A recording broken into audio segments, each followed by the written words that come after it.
Good morning, parents, Sabah al Khair, and welcome to another coffee and conversation with Mr. John, our head of primary, and myself, Mr. Ian. Thank you so much for all the people that have attended this morning. We are looking great with our numbers and very excited to share with you some important updates and information, as always, from both the primary school, the secondary school, and the whole school. So the first message really from the secondary school that I'd like to discuss is obviously related to the progress tests, and obviously Mr. John, this has impacted the primary as well. Our progress test started yesterday. We'd both like to thank you very much for the support you have provided and offered the school during this very complex time and difficult time to administer tests online from home. But we made a good start yesterday, and they will continue over the next 2 Sundays. So again, in advance, thank you for your support and making sure that these tests are conducted according to the rules and the regulations from GL assessments. Obviously, once we get that data, we will be analysing it and sharing it and reporting it, and obviously using that to modify our curriculum and continue to make our lessons better for our children.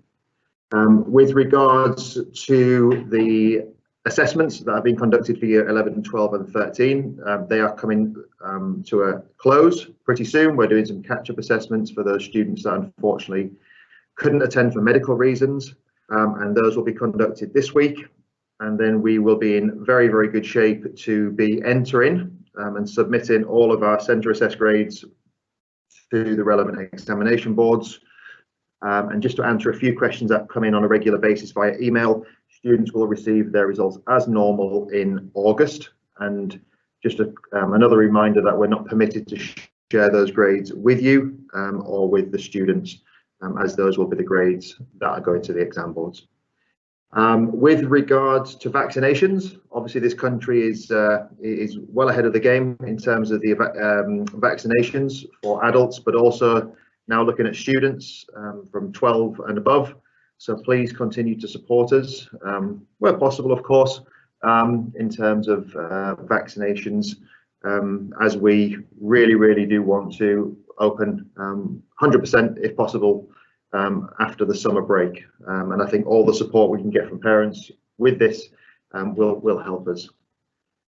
We still do not have any updates from the authorities as to the regulations for September 2021, like Mr. Matthew said in his parent newsletter yesterday, but we will continue to update you as and when we do receive new information. Thank you to everybody again who have submitted the options forms. A lot more of our year 11 students have submitted their A-level option forms, so thank you to those parents and students who have continued to do that. And this week we have a year 6 to 7 transition webinar. So as part of our 3-week transition process, actually it will go on a little bit longer than that, but the fundamental 3 weeks that we have for transition, all year 6 parents are invited to the year 6 to 7 transition webinar that will take place on Wednesday, the 26th of May at 4 p.m. And that will be led by myself, Miss Gurpreet, Miss Hannah, and our new head of year 7 for next year. So with that in mind, I will hand over to Mr. John, and we obviously welcome all of the messages coming through the chat. I did forget to remind you that these sessions are recorded. I do apologise, but I think that's a common bit of information that everybody's aware of now, and will be shared accordingly on our YouTube channel. So, Mr. John, good morning to you. Good morning, Mr. Ian. Good morning, parents. Sabah al Khair. Thank you very much for joining us today. As always, we get towards the end of the year and it gets busier and busier, and as Mr. Ian has already referenced, our progress tests are just one part of it. They are mandated assessments and need to be done. Unfortunately, given the constraints of COVID and everything else, we've not been able to do them in school this year as we normally would, so we very much appreciate everybody's help with the facilitation of those at home. Just a reminder, in terms of the primary students, please do leave the students to it. as much as they can, because that's informative for us as well. If we see that students are weaker in certain areas, then we know where to target our support. So that is important. Other things that are going on, well, it's been great to see our Dinosaur Day in Year 1. The dinosaurs, if you managed to catch the video on our YouTube channel, unfortunately over the weekend we had some large dinosaurs rampaging their way throughout the school, with a triceratops tearing up the car park. All terrible things, and it really is a great way to hook our students into their learning and create some memorable experience and really enrich the curriculum, as we have also been doing, as we've seen the pirate horde arriving in Year 2, as Mr. Ian and I stand at the back gate and welcome our lovely pirates into school. One thing I would mention just on arrival is punctuality. It is as important as ever, and we are seeing a little bit of a slide just in terms, as often happens, post Ramadan and post a holiday, but we do urge everybody to just ensure that the students are here in good time. Now, in good time, what do I mean by that? Well, our registration period opens and formally starts at 7:40 a.m. but our first lesson starts at 7:50. But we are seeing an increasing amount of students joining us at the back gate at 7:50, at 7:55. So as I'm sure you can imagine, sometimes it takes students a good 5 to 10 minutes to get to class, to get themselves sorted out, to get themselves prepared and settled and ready. So realistically, any student who is arriving late is disturbing those students who are already settled and the lessons that have already started, and often some 15-20 minutes prior to that. So as much as you can, please do ensure that our students are here. I'm sure I'm speaking to the people who are on this chat, who of course will be making sure their students are arriving on time every day, and we thank you for that. I will say, just watch this space as well. As you know, our school is developing, and we are very lucky to have the space next door that we're moving into. The branding has gone up on the outside of the school. The play area is almost ready in the middle. Why haven't we been able to use this space up until now? Something we have touched on before. We are still waiting for kind of the official ministerial bits of paper to be signed and stamped, and building certificates to be completed, and all the kind of paperwork process that goes on behind the scenes. But as well, what you're seeing on the outside is looking fantastic. It's almost looking as fantastic on the inside, but there are still some adaptations and some changes taking place on the internal works, which aren't helping. So our FS1 classrooms, very much getting ready, and we will be posting some videos and some pictures soon for everybody to see. We are going to have a fantastic new FS library for both our FS1s and our FS2s to use, and our FS2s will be walking across to that, and this will be in September. A beautiful big space, but obviously it's a bit of a beautiful big empty space at the moment. But over the next few weeks, we really will be filling it in and making it as exciting as possible. But one thing you will also see as you progress is the courtyards that are there in the new building are a work in progress. Let's just put it that way, but they're work that has started. So kind of holes are being dug, getting ready for the new play equipment that will be coming through and being developed. So if you do get a chance to come visit the school on the pickup, if you glance your eye over to the middle area, you'll see how fantastic the new play area looks. We can tell you that our new courtyards are going to look even better. Let's just put it that way. But I really am excited about showing these spaces. I'm very excited as well about being able to kind of show developments as we go through with that. General things other than that, in terms of whole school, our whole school Holy Quran competition has begun this week, and I know the information has come out from that one. It will be our 5th year that we've run this. We've run this since our very first year, and has been ably led by Mr. Awad. As we move through, our progress test will continue over the next 2 Sundays. So that will be Sunday the 30th and then Sunday the 6th. And as we run through up until the end of year reports will be coming out, I'm sure everyone will be looking forward to receiving those, and they will be coming out towards the end of June. Well, thank you very much, everybody. Please do remember to post your questions that have come in. I have just seen one thing. Secondary, well, that's one for Mr. Ian, so I'm going to pass over to Mr. Ian. Thank you for the question there.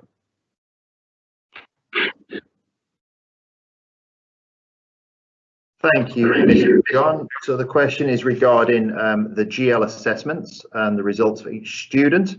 As a school, we actually get the results back instantly. So once your child has pretty much hit submit, within sort of minutes, we're able to generate the individual student reports. But obviously we can't publish those until all of the assessments are conducted across all students for obvious reasons. So the plan this year is obviously to collate that information and share that information with parents. There is a parent report. There's also a school report. But I think the biggest thing that we need to address before we share those reports is that parents do understand the information that they will receive, because it's quite complex information. Just in short, students get assessed in 4 different areas, or what they call test batteries. One is their verbal reasoning skills, so how they think with words, their quantitative reasoning skills, so how they think with number, and then their non-verbal and their spatial reasoning skills, and that's how they think with shape and space. And they get a score, and it's compared to a global average, a global mean. And then we look at what questions they got right and what they got wrong, and modify the curriculum generally according to the results per year group. So we will be sharing those results. And the second part of the question, are there any other final tests? What we're trying to do for year 10, and this is all dependent on what Mr. John said about the new building, is that if we have the possibility, we may be considering conducting some year 10 mock assessments if possible, with permission, but that is pending at the moment, because we do want to give our year 10 students the experience of a mock test, a mock examination, where they get into the big sports hall environment, just like our year 11, 12s and 13s have had to do in recent years. So there would be the big next assessments for secondary, and obviously they will go hand in hand with the end of year reports. I'm going to hand back to Mr. John in a second. I just want one more thing in regard to the new expansion. Obviously Mr. John had talked about the amazing new facilities that we're going to have on the ground floor for our FS children. It's quite incredible. If you read the parent newsletter, you would have noticed that myself, Mr. John, and the XLT team went on a tour with members of our local advisory board, which was wonderful. They really got a good insight into the new facilities. And myself and Miss Gurpreet will be conducting a webinar for all secondary school parents in the very, very near future to talk about the new subjects and experiences our students will be afforded as a result of this expansion. So sneak preview, get ready for Spanish, drama, design technology and food technology, and we will talk about which year groups that's going to be offered in when we conduct the webinar. But we are very excited about this, and so should you and your children be. I'm going to hand back to Mr. John, and I believe there's some more questions going through, which is great to see. Mr. John.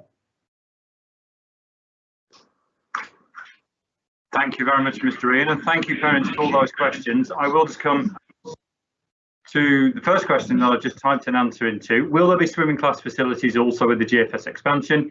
The school building does have a swimming pool. I need to be very kind of clear on what's happening with this one. We will not, as a school, have access to that for lessons during the school day. So in a sense, there will be a pool on the site. It will be operated by Hamilton Aquatics, but our students will have access to it after school in terms of extracurricular activities through Hamilton Aquatics. As I'm sure you can appreciate, with a school our size, if we were to offer swimming, which is not, well, for one thing, it would have a detrimental effect on school fees, let's put it that way, in terms of the costs and maintenance costs of running the facility. So that's one thing that we've always been very clear on at GFS, is we don't have a swimming pool. So the pool itself is not considered kind of part of the school. But if we were to, the actual amount of swimming that students would get will be extremely limited given the numbers of students here in school. We'd probably need about 3 or 4 pools just to be able to satisfy and be able to adequately offer a swimming provision within school time. However, yes, there is a pool on the site. No, our students will not have access to that during the school day. but yes, they will do after school as part of Hamilton Aquatics. I hope that's kind of cleared things up. The decision made was to keep it. The decision made was to say, as I say, to keep the pool. An option would have been just to remove it, but I think that would have been a terrible shame, as we can't get enough swimming pools here in the UAE. The plan for the next academic year, yes, is a question that we keep addressing every week, and thank you for posting that once more. Many schools have already announced, and what is stopping us announcing? Well, frankly, the KHDA and the DHA and the update on the guidelines that they provide us. We are still operating within those same guidelines that we were given in September. And I'll give you a good example of this one and how things have changed and not changed here in schools. When we opened in September, as you know, we opened with 3 bubbles on 3 separate days in FS through to year 1. The rules did change for us, and we were then able to offer bubbles of 10 in the same class, as long as we had partitions, which we were able to then put in at the end of September. Pretty much since then, the same rules and guidelines and policies have been in place for us. There's been no major updates to them. The best way I can describe this is that, as you know, shopping malls, hotels, other facilities, way back when, at the beginning of the school year in September, everywhere in Dubai, you walked into a public building and you walked past a thermal camera. Those thermal cameras were removed from many, many places. Those thermal cameras have not been removed from schools. So we still have that as part of our health and safety and our COVID prevention.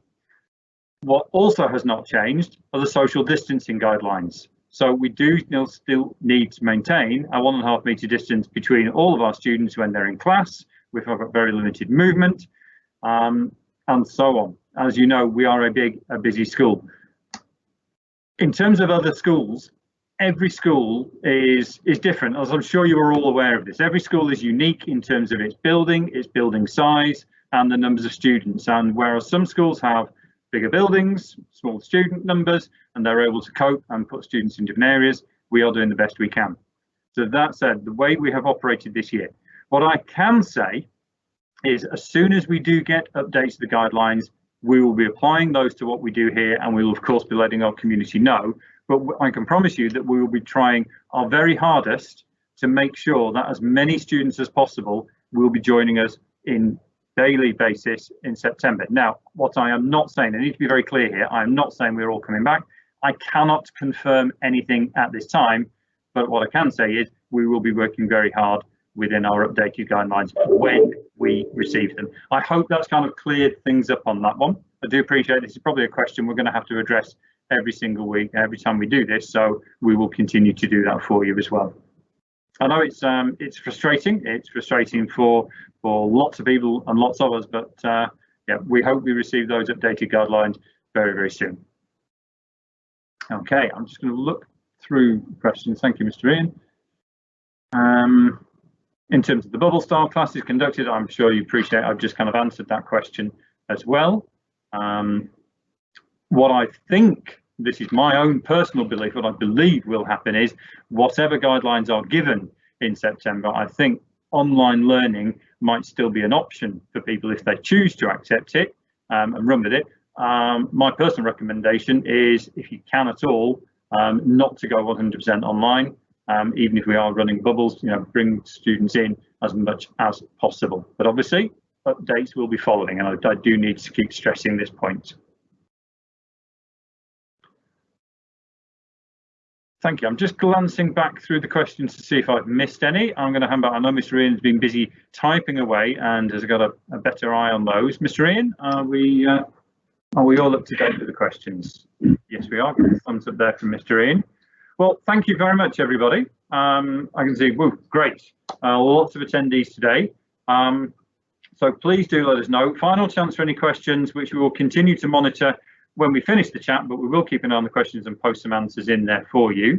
But all that leaves me to say is, please, everybody, stay safe, stay well, and best wishes. And we'll be chatting to you soon. Thank you very much for your time. Goodbye.